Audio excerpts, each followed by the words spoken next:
नमस्कार दोस्तों, कैसे हैं आप सब। मैं रोहित दीक्षित आरडीए यानी रोहित दीक्षित एकेडमी पर एक बार फिर से आप सभी का स्वागत करता हूं। और आज हमारा एसएससी जीडी 2023-24 की वैकेंसीज जो आई हुई हैं उनका प्रैक्टिस सेशन है 6, यानी 6 नंबर प्रैक्टिस सेट है। और सभी पुरानी परीक्षा के आधार पर प्रश्नों को रखा गया है और इनके नए नए तरीके भी आपको सुझाए गए हैं। तो अगर आपको कोई भी प्रॉब्लम हो, कोई समस्या है तो कांटेक्ट कर सकते हैं, आप कमेंट बॉक्स में कमेंट कर सकते हैं। तो सेशन को आगे बढ़ाते हैं। आगे बढ़ाने से पहले चैनल को लाइक करिए, सब्सक्राइब करिए, शेयर करिए और लोगों तक पहुंचाइए। और जितना लोगों तक पहुंचाएंगे उतना ज़्यादा लाभ होगा। लाभ होगा तो लोग देखेंगे, तो आगे भी लाइव क्लासेस और करंट अफेयर्स वगैरह की क्लासेस चल सकती हैं।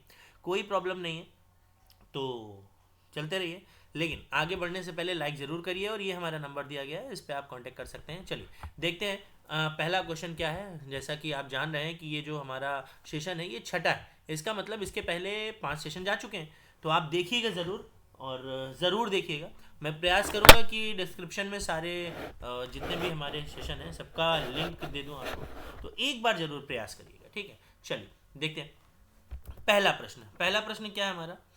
पहला प्रश्न है, एक व्यक्ति अपने वेतन का 1/5 भाग अपने दोस्तों पर खर्च करता है, आवास पर वेतन का 1/10 भाग खर्च करता है और वेतन का 1/4 भाग अपनी बचत पर लगा देता है। अगर 1800 रुपये उसके बटुए में, बटुआ यानी उसका पर्स जो होता है, वॉलेट होता है, उसमें छोड़ दिए हैं उसने, तो बताइए उसने आवास और बचत पर कुल मिलाकर कितना खर्च किया।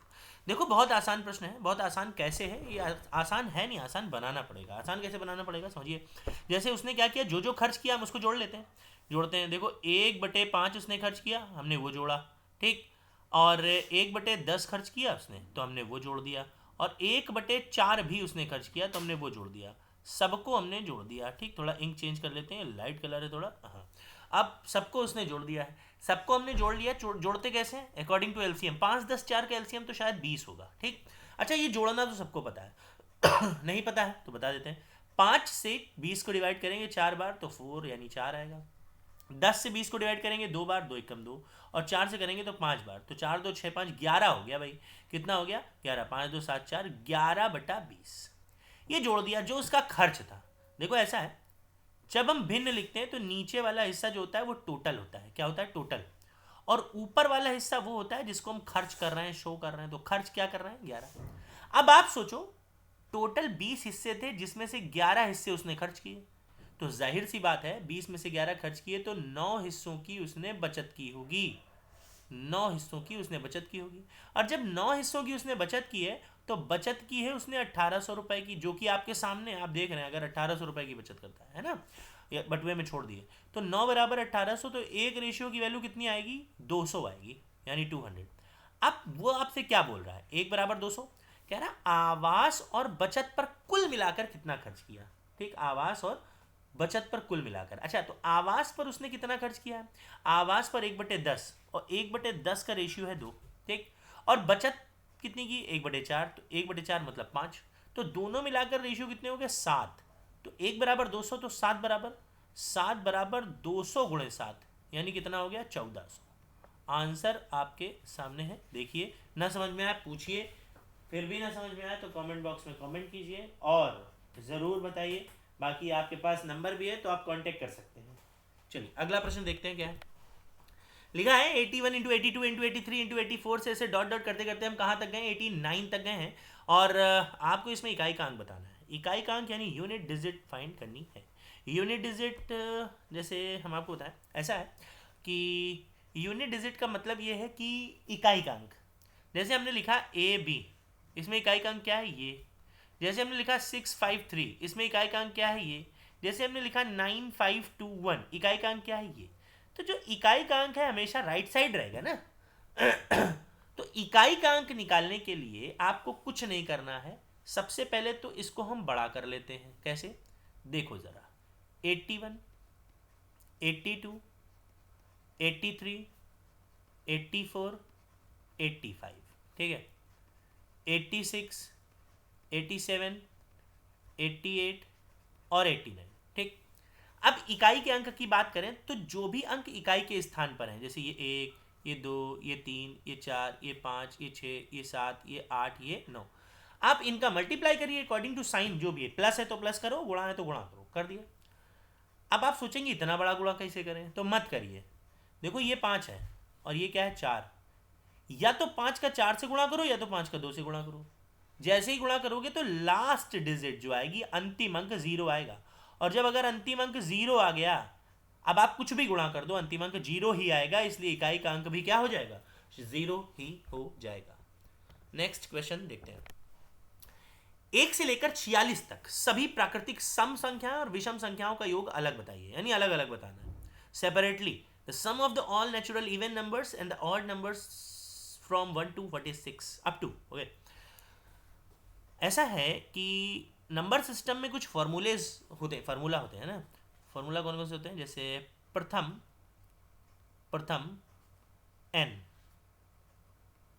प्राकृतिक सम संख्याओं, प्राकृतिक सम संख्याओं का योगफल।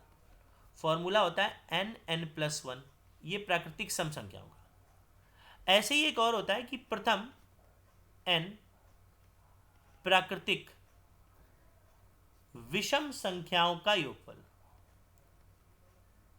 विषम संख्याओं का योगफल, ये होता है n²। ठीक, अब डिपेंड करता है n की वैल्यू क्या है। तो यहां पर n की वैल्यू 46 नहीं लेंगे, इसलिए नहीं लेंगे क्योंकि जब हम 1 से 46 तक गिनती लिखेंगे तो 1 से 46 तक गिनती लिखने में सभी संख्याएं ना ही सम होंगी और ना ही विषम होंगी। तो जब 1 से 46 तक हम गिनती लिखेंगे, अब तो आधी सम और आधी विषम होंगी। यानी अगर हम 1 से 10 तक गिनती लिखते हैं तो 5 सम और 5 विषम होती हैं। तो हम 1 से 46 तक गिनती लिखेंगे तो 1 से 46 तक गिनती लिखने में क्या होगा, 2 से डिवाइड करें तो आधी आधी निकल आएंगी। तो पता चल गया 23 सम होंगी और 23 क्या होंगी, विषम। तो सम संख्याओं का योगफल क्या हो गया, 23 × 24। 23 × 24 क्यों, क्योंकि लिखा हुआ है n+1।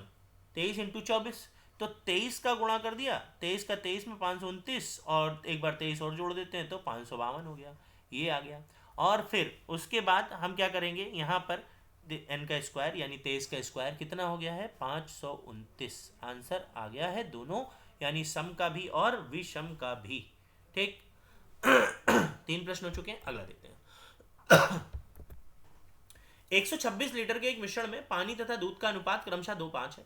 इसमें कितना पानी और मिलाया जाए ताकि दूध का अनुपात 2:3 हो जाए। दूध और पानी का अनुपात 2:3 हो जाए। हाँ, ये है कि दूध और पानी का अनुपात 2:3 हो जाए, या पानी और दूध का अनुपात 2:3 हो जाए।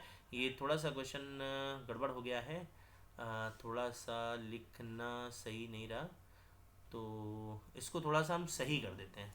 सही कर देते हैं, कैसे सही करते हैं अभी मैं आपको बताते हैं यहाँ पर कैसे क्या होगा। चलिए, इसको थोड़ा सा हमने सही किया है। सही क्या किया है, देखो प्रश्न ये है कि 126 लीटर के एक मिश्रण में पानी तथा दूध का अनुपात 2:5 है। कह रहा है इसमें कितना पानी और मिलाया जाए ताकि पानी तथा दूध का अनुपात, ताकि पानी और दूध का अनुपात यानी वाटर और मिल्क का रेशियो हो जाए कितना, 2:3। ठीक, ध्यान रखिएगा, थोड़ा सा गड़बड़ हो गया। अब देखो, सबसे पहले हम क्या करेंगे, सबसे पहले हम बांट लेंगे 126 लीटर को 2:5 में। ठीक, पानी और दूध के रेशियो में बांट लेंगे। आप सबको पता है कि योग को अनुपातिक योग से भाग देते हैं, योग को अनुपातिक योग से भाग देते हैं, यानी सम को सम ऑफ रेशियो। तो योग कितना है, 126। तो 126 को अनुपातिक योग जब हम 7 से डिवाइड करेंगे तो आएगा 18। कितना आया, 18। अब इस 18 का उठाकर एक बार 2 में गुणा करो तो 36 लीटर आ गया क्या, मिल्क। और इस 18 का उठाकर 3 नहीं 5 है, 5 में गुणा करो तो आ जाएगा 90 लीटर, क्या आ जाएगा, वाटर। अब थोड़ा गौर करो और देखो, 90 लीटर हमारे पास क्या है, दूध है, सॉरी पानी दूध उल्टा लिख दिया है, कोई बात नहीं, देखते हैं।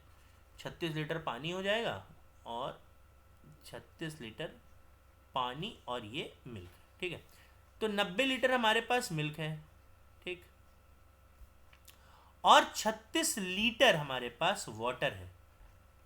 36 लीटर हमारे पास वाटर है, 36 लीटर हमारे पास क्या है, वाटर है। ठीक, कह रहा है उसमें कितना पानी और मिलाएं, कितना पानी यानी कितना पानी हम इसमें मिलाएं कि नए मिश्रण में पानी और दूध का अनुपात 2:3 हो जाए, पानी और दूध का अनुपात 2:3। ठीक, अच्छा पानी मिलाना है, इसका मतलब क्या हुआ कि दूध तो उतना ही रहेगा, तो दूध का रेशियो है 3 और दूध की क्वांटिटी है 90 लीटर, तो 3 बराबर 90 लीटर, 1 बराबर 30 लीटर, 1 बराबर 30 लीटर, 1 बराबर 30 लीटर, 1 बराबर 30 लीटर, 1 बराबर 30 लीटर, और 1 बराबर 30 लीटर जब आ गया है तो 2 बराबर क्या होगा, तो 2 बराबर होगा 60 लीटर, 2 बराबर होगा 60 लीटर, और 60 में जब हम 36 को माइनस करेंगे तो आ जाएगा 24 लीटर, 24 को माइनस कर 36 को माइनस करेंगे कितना आएगा, 24 लीटर,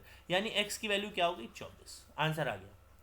एक बार और देखिएगा, थोड़ा सा रिकॉर्डेड है तो एक बार ज़रूर देखिएगा, आपको समझ में आएगा, नहीं आता है तो ज़रूर पूछिएगा, स्क्रीनशॉट लेके भेजिएगा, बता दें। ठीक, 24 क्या, कौन सा, 126 लीटर वाला, एक बार गौर करिए, देखिए ज़रा। ठीक, चलो अगला क्वेश्चन। 4 प्रश्न हो चुके हैं हमारे, हाँ बिल्कुल, 2 3 4, पाँचवा, पाँचवा भी यही है, हाँ छठा देखते हैं, सॉरी। एक व्यक्ति अपनी आय का 30% भोजन पर, 20% बच्चों की शिक्षा पर तथा शेष का 60% घर के किराए पर खर्च करता है। उसके पास अब आय का कितने प्रतिशत शेष है? भैया बहुत आसान है, देखो हर चीज़ जो टोटल होती है वो अपने आप में 100% होती है। कितनी होती है? 100%। ठीक, अच्छा 30% इसने क्या किया है? भोजन पर खर्च कर दिया है। किस पर खर्च कर दिया है? भोजन पर खर्च कर दिया। ठीक, कितना बचा हमारे पास? 70।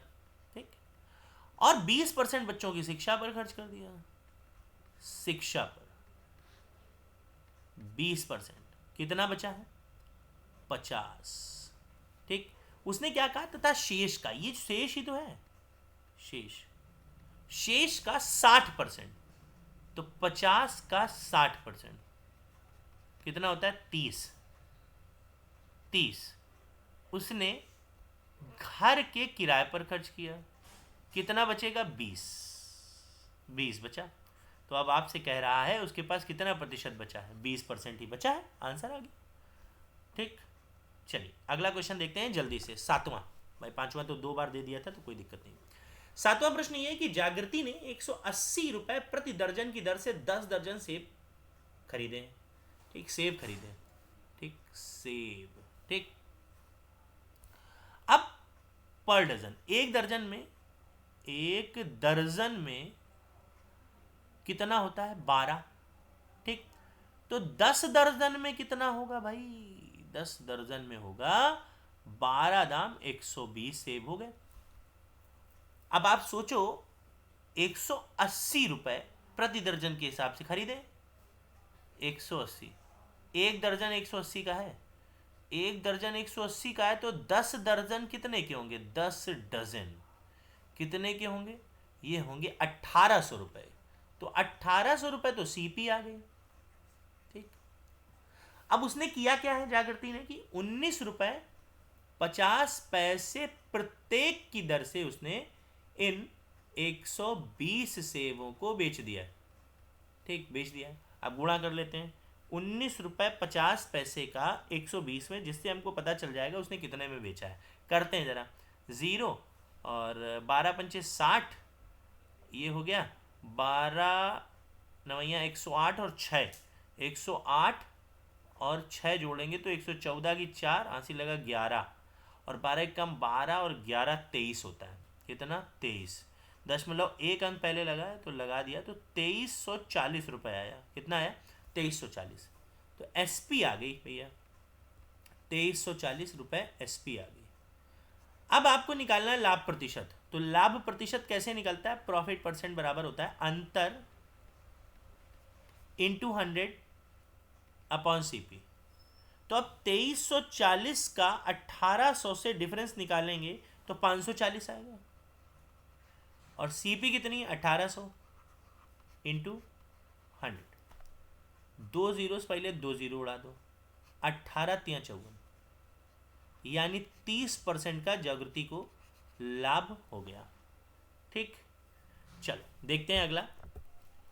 लिखा है सत्यम 20% तथा 25% की दो लगातार छूट के बाद एक साइकिल 4200 में खरीद रहा है, तब साइकिल का अंकित मूल्य बताइए। ठीक है भाई, साइकिल का अंकित मूल्य बताना है। साइकिल का अंकित मूल्य हमें पता ही नहीं है, मार्क प्राइस। ठीक, देखो जब छूट दी जाती है तो 100 से माइनस करते हैं। किससे? 100% से। तो पहली छूट 20% है तो 80/100, और दूसरी छूट 25% है तो 75/100। और अब देखा जाए तो जो दो छूट के बाद साइकिल हमको मिल रही है 4200 में। कितने में? 42। तो MP गुणे 20 से काटेंगे तो 4/5, 25 से काटेंगे 3/4, बराबर 4200 रुपये। ठीक, 4 से 4 खत्म। ठीक, 3 से काट देते हैं सामने सामने, 3 से 14 बार 1400, और 1400 का 5 में गुणा कितना आ गया? 7000। यानी साइकिल का मूल्य कितना था? 7000। अब सोचो 7000 की साइकिल पड़ रही थी 4200 की। प्रूफ करना है, प्रूफ कर लो। देखो 7000 साइकिल थी, 20% छूट दिया, 80/100, 25% छूट दिया तो 3/4, यहाँ भी 4/5 हो गया, 4 से 4 काट दो, 1400 आ गया, 14×3=42 फिर आ गया। ठीक, चलो अगला क्वेश्चन देखते हैं। अगला क्वेश्चन देखते हैं, और आपको बता दें कि एक क्वेश्चन 2 बार लिख लिया गया तो कोई दिक्कत नहीं है। लिखा है यदि कोई धनराशि चक्रवृद्धि ब्याज पर 5 वर्ष में 2 गुनी हो जाती है तो कितने वर्ष में वह 8 गुनी हो जाएगी? ठीक है, चक्रवृद्धि ब्याज पर 5 वर्ष में, देखो जरा, 5 वर्ष में 2 गुनी हो जाती है, 5 वर्ष में 2 गुनी हो जाती है